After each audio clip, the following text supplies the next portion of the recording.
اور یہ سورہ جناب امیر المومنین علیہ السلام کا سورہ ہے۔ امام علیہ السلام نے فرمایا جسے جنت کا اشتیاق ہے تو وہ سورہ واقعہ کی تلاوت کرے۔ امام محمد باقر علیہ السلام نے فرمایا جو شخص رات کو سونے سے قبل سورہ واقعہ کی تلاوت کرے تو جب وہ اللہ سے ملاقات کرے گا تو اس کا چہرہ 14ویں کے چاند کی طرح روشن و منور ہوگا۔ حضور اکرم نے فرمایا جو شخص ہر رات سورہ واقعہ کی تلاوت کرے اس کا نام غافلین میں نہیں لکھا جائے گا۔ حضور اکرم صلی اللہ علیہ وآلہ وسلم نے فرمایا جو شخص ہر رات سورہ واقعہ کی تلاوت کرے گا تو وہ کبھی افلاس کا شکار نہیں ہوگا۔ حضرت ابو بکر رضی اللہ تعالیٰ عنہ نے بارگاہ رسالت میں عرض کیا یا رسول اللہ آپ بہت جلد بوڑھے ہو گئے ہیں۔ آپ نے فرمایا مجھے سورہ ہود، سورہ واقعہ، سورہ مرسلات اور یتساءلون نے بوڑھا کر دیا ہے۔ جب حضرت امام زین العابدین علیہ السلام کا وقت شہادت آیا تو آپ پر غش کی کیفیت طاری ہوئی۔ جب افاقہ ہوا تو آپ نے سورہ واقعہ اور سورہ فتح کی تلاوت فرمائی اور پھر فرمایا تمام تعریفیں اس ذات کے لیے ہیں جس نے ہم سے جو وعدہ فرمایا اسے پورا کر دکھایا، ہمیں اپنی زمین کے لیے حجت قرار دیا اور جنت میں ٹھکانہ عطا کیا۔ عمل کرنے والوں کا اجر کتنا عظیم ہے۔ پھر آپ کی روح پرواز کر گئی۔ کسی شخص نے امام علی رضا علیہ السلام سے عرض کیا کہ مولا میرے جسم پر پھوڑے پھنسیاں ہیں جس کی وجہ سے میں پریشان ہوں، آپ مجھے ایسی چیز کی تعلیم فرمائیں کہ جس کی وجہ سے مجھے ان سے نجات مل جائے۔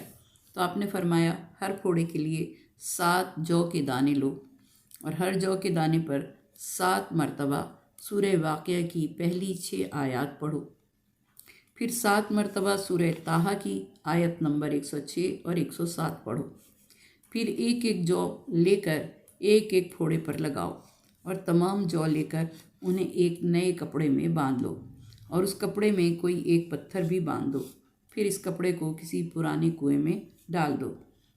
وہ شخص کہتا ہے کہ میں نے جب یہ عمل کیا تو 7ویں دن اپنے جسم کو دیکھا تو میری ہتھیلی کی طرح بالکل صاف تھا۔ یہ عمل چاند کی آخری تاریخوں میں کرنا چاہیے۔ روزی فراخ ہونے کے لیے اس سورے کو 41 بار پڑھیں اور اس سورے کو جس آدمی کی قبر پر پڑھا جائے گا تو اس قبر میں مدفون آدمی عذاب سے امان میں رہتا ہے۔ بیمار پر پڑھیں تو اس کو آرام آ جاتا ہے، اور اگر کوئی حالت سکرات میں یہ سورہ پڑھے اور اس کے لیے پڑھا جائے یہ سورہ تو اس کو جاں کری میں آسانی ہو جاتی ہے۔ اس سورے کی تلاوت بھوک، پیاس، مفلسی سے نجات دیتی ہے اور دشمنوں کے شر سے محفوظ رکھتی ہے۔ طالب اولاد کے لیے آیت نمبر 58 اور 59 کی مسلسل تلاوت کی جائے تو جلد ہی فرزند عطا ہوتا ہے۔ تفسیر اذا وقعت الواقعہ لیس لوقعتہا کاذبہ، جب قیامت کا واقعہ ہوگا تو اس کے وقوع کا کوئی انکار نہ کر سکے گا۔ قیامت کا وقوع حق ہے۔ حافظتن سے مراد اللہ کے دشمن ہیں جنہیں قیامت نیچا دکھائے گی، اور رافعہ سے مراد اللہ کے اولیاء ہیں، قیامت انہیں بلند و بالا کر دے گی۔ اذا رجت الارض رجا، جس وقت زمین پوری طرح سے ہلا دی جائے گی، جب زمین کو زلزلہ آئے گا اور اس کی ہر چیز دوسری چیز سے ٹکرائے گی۔ وبست الجبال بسا، پہاڑ ریزہ ریزہ ہو جائیں گے، یعنی پہاڑ زمین سے اپنی جڑوں سمیت نکلیں گے۔ فکانت ہباء منبثا، اور غبار کی شکل میں منتشر ہو جائیں گے۔ لفظ ہباء کا معنی ہے جب سورج کی شعاع کسی سوراخ کے ذریعے اندھیری جگہ داخل ہو جائے تو اس میں ذرات تیرتے ہوئے نظر آتے ہیں، یعنی بہت ہی چھوٹا غبار کا ذرہ۔ امام زین العابدین علیہ السلام نے فرمایا جو بندہ اللہ کی تسلی پر تسلی حاصل نہیں کرتا وہ دنیا سے حسرت لے کر جاتا ہے۔ خدا کی قسم دنیا اور آخرت ترازو کے 2 پلڑوں کی مانند ہیں، ان میں سے اگر ایک وزنی ہو تو دوسرا اٹھ جائے گا، ایک بھاری ہو تو دوسرا ہلکا ہوگا۔ پھر آپ نے اس آیت کی تلاوت فرمائی اذا وقعت الواقعہ، یعنی جب قیامت واقع ہوگی۔ اس کے واقع ہونے کا کوئی انکار نہیں کر سکتا کہ ذیل میں فرمایا یہ حق ہے اور یہ حتماً واقع ہو کر رہے گی۔ حافظتن یعنی پست کرنے والی، خدا کی قسم قیامت خدا کے دشمنوں کو ذلیل و خوار کر دے گی اور ان کو جہنم میں ذلیل و حقیر قرار دے کر داخل کیا جائے گا۔ رافعہ خدا کی قسم اللہ اپنے بندوں کو بلند و بالا مقام عطا کر کے عزت عطا فرمائے گا۔ اذا رجت الارض رجا، جب پوری زمین کو ہلا دیا جائے گا، بعض کو بعض پر مارا جائے گا۔ وسط الجبال بسا، جب پہاڑوں کو اکھاڑ دیا جائے گا۔ فکانت ہباء منبثا، بس وہ غبار کی صورت میں منتشر ہو جائیں گے۔ وَكُنْتُمْ أَزْوَاجًا ثَلَاثًا، اور تم 3 گروہوں میں تقسیم ہو جاؤ گے۔ قیامت کے دن لوگوں کے 3 گروہ ہوں گے۔ فَأَصْحَابُ الْمَيْمَنَةِ مَا أَصْحَابُ الْمَيْمَنَةِ، پہلا گروہ وہ ہوگا جن کے نامہ اعمال دائیں ہاتھ میں دیا جائے گا۔ وہ مومنین ہوں گے، اتباع اور پیروی کرنے والے ہوں گے، اور حساب کے لیے جب انہیں کھڑا کیا جائے گا وَأَصْحَابُ الْمَشْأَمَةِ مَا أَصْحَابُ الْمَشْأَمَةِ، دوسرا گروہ ان لوگوں کا ہوگا جن کا نامہ اعمال ان کے بائیں ہاتھ میں دیا جائے گا۔ وَالسَّابِقُونَ السَّابِقُونَ، اور تیسرا گروہ وہ ہے جو سب سے سبقت کرنے والے ہوں گے۔ یہ وہ گروہ ہوگا جو بغیر حساب کے جنت میں سب سے پہلے جائے گا۔ حضرت حذیفہ بن یمان بیان کرتے ہیں کہ رسول اکرم صلی اللہ علیہ وآلہ وسلم نے حضرت بلال کو بلایا اور ان کو حکم دیا کہ روز کے نماز کے وقت سے پہلے منادی کرو اور اذان کہہ دو۔ وہ دن 14 رجب کا تھا۔ حضرت بلال نے اذان کے نماز کے لیے منادی کی اور اذان دی تو لوگ بہت زیادہ خوف زدہ ہو گئے، اور انہوں نے کہا رسول خدا ہمارے درمیان زندہ و جاوید ہیں، اور وہ موجود بھی ہیں، وہ غائب بھی نہیں ہوئے اور انتقال بھی نہیں فرمایا، پھر بغیر وقت کے اذان کیوں؟ بس لوگ دوڑتے ہوئے آئے اور سارے جمع ہو گئے۔ حضور اکرم صلی اللہ علیہ وآلہ وسلم چلتے ہوئے ان کے سامنے آئے، یہاں تک کہ مسجد کے دروازوں میں سے ایک دروازے پر آئے اور آپ نے اس دروازے کو دونوں بازوؤں سے پکڑ لیا۔ مسجد میں ایک مقام ہے جسے سدہ کہا جاتا ہے۔ پھر آپ نے سلام کیا اور فرمایا یا اصحاب السدہ، اے اصحاب سدہ، کیا تم سن رہے ہو؟ تو لوگوں نے عرض کیا کہ جی ہاں یا رسول اللہ، ہم سن رہے ہیں اور ہم اطاعت کرنے والے ہیں۔ پھر رسول اکرم صلی اللہ علیہ وآلہ وسلم نے فرمایا کیا تم میرے پیغام کو آگے لوگوں تک پہنچاؤ گے؟ سب نے عرض کیا بے شک یا رسول اللہ، ہم ضمانت دیتے ہیں کہ ہم اس پیغام کو آگے دوسروں تک تبلیغ کریں گے اور پہنچائیں گے۔ پھر حضور اکرم صلی اللہ علیہ وآلہ وسلم نے فرمایا میں تم لوگوں کو خبر دے رہا ہوں کہ اللہ تعالیٰ نے مخلوق کو 2 حصوں میں تقسیم کیا، اور مجھے ان دونوں میں سے جو خیر و افضل حصہ ہے ان میں قرار دیا۔ اس کو اللہ تعالیٰ کا یہ قول بیان کرتا ہے اصحاب المیمنہ و اصحاب المشأمہ، میں اصحاب یمین میں سے ہوں اور میں ان میں سب سے افضل ہوں۔ پھر اس نے ان دونوں قسموں کو 3 گروہوں میں قرار دیا اور مجھے ان میں سب سے افضل میں قرار دیا۔ اس کو اللہ کا یہ قول بیان کرتا ہے والسابقون السابقون، اور وہ سابق ترین بندے، پہلے دائیں ہاتھ والے، دوسرے بائیں ہاتھ والے، تیسرے سابق، اور میں سابقوں میں سے ہوں اور سابقون میں سے سب سے افضل ہوں۔ پھر ان 3 گروہوں کو اللہ نے قبائل میں قرار دیا اور مجھے ان قبائل میں سے سب سے افضل اور بہتر قبیلے میں قرار دیا۔ اس کو اللہ تعالیٰ نے سورہ حجرات کی آیت نمبر 13 میں یوں بیان کیا ہے لوگو، ہم نے تمہیں ایک مرد اور ایک عورت سے خلق کیا، اور پھر ہم نے تمہیں قوموں اور قبائل میں قرار دیا تاکہ تم ایک دوسرے کو پہچانو، اور تم میں سب سے زیادہ اللہ کے ہاں مکرم و عزت دار وہ ہے جو سب سے زیادہ متقی ہوگا۔ بس میرا قبیلہ سب قبائل سے افضل ہے، اور میں اولاد آدم کا سید و سردار ہوں، اور اللہ کے ہاں سب سے زیادہ مکرم و معزز ہوں، اور مجھے اس پر کوئی فخر نہیں ہے۔